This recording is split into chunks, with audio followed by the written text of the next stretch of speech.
ल हेर्नुहोस् साथीहरू, मान्छेले दिमाग लगाउनु पर्छ, काम त जति पनि हुन्छ।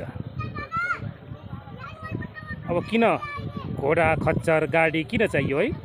पहाडमा बस्ने मान्छेको लागि एकदमै राम्रो भिडियो। पहाडमा बस्नुहुन्छ भने ल हेर्नुहोस्, 8-10 वटा यस्तै बल्ले बल्ले कुकुर पाल्नुहोस्, सानैदेखि ट्रेनिङ दिनुहोस्, अनि यसरी मजाले बस घाँस दाउरा बोकाउनु मिलिहाल्यो नि है। आफूले किन बोक्नु पर्छ? यिनीहरूलाई मासु खिलाउनुहोस्, भात खिलाउनुहोस्, त्यसको बदलामा काम गराउनुहोस्। ल यिनीहरू पुरा ट्रेनिङ हो कि बच्चैदेखि यस्तो सिकाएको रहेछ। ल हेर्नुहोस् त कति मजाले बोकेर बसेछ एउटा। ल हेर्नुहोस्, अब सँगै हिँड्ने होला नि सबै फेरि। ल हेर्नुहोस् त, पाहाडमा बस्ने जो पनि यो भिडियो हेर्दै हुनुहुन्छ नि, तपाईँहरूले यसरी नै गर्नु होला।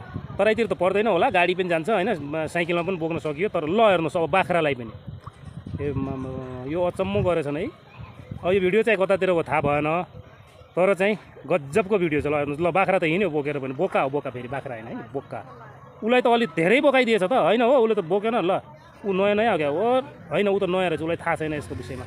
तर कुकुर त पुरै तालिम भएको कुकुर। ल हेर्नुहोस्, अब आयो, ल पछाडि आयो बोकेर। ल हेर्नुहोस्, हेर्नुहोस् त मजाले बोकेर हिँड्छ कि छैन त? ल हेर्नुहोस्, ऊ मजाले हिँड्छ। यिनीहरूलाई कति केही त ट्रेनिङ पनि भइरहेको छ, सिकाइरहेका छन्। ल हेर्नुहोस्, बोक्काले ओहो यो ल मजाले बोकेर हिँड्यो त। ल हेर्नुहोस्, अब घरै जाने त हो, आफूले कति ल्याउँथ्यो र ऊ। अब यिनीहरूले सबैले मिलेर 1 महिनाको लागि मजाले है दाउरा ऊ है मान्छेले गर्छन् के, मौका पायो भने गर्छ भन्छन्। तर नेपालको जस्तै छ भिडियो त, चान्स पायो भने नेपालीले गर्छ भन्छन्। ऊ ल हेर्नुहोस्, होइन हौ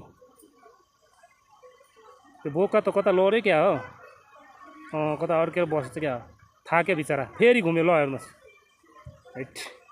ल साथीहरू, भिडियो कस्तो लाग्यो कमेन्ट गर्नु होला, अनि कहाँदेखि हेर्दै हुनुहुन्छ त्यो पनि भन्नु होला है। हस्, यस्तै भिडियोको लागि AKTN पेजलाई फलो गर्नु होला।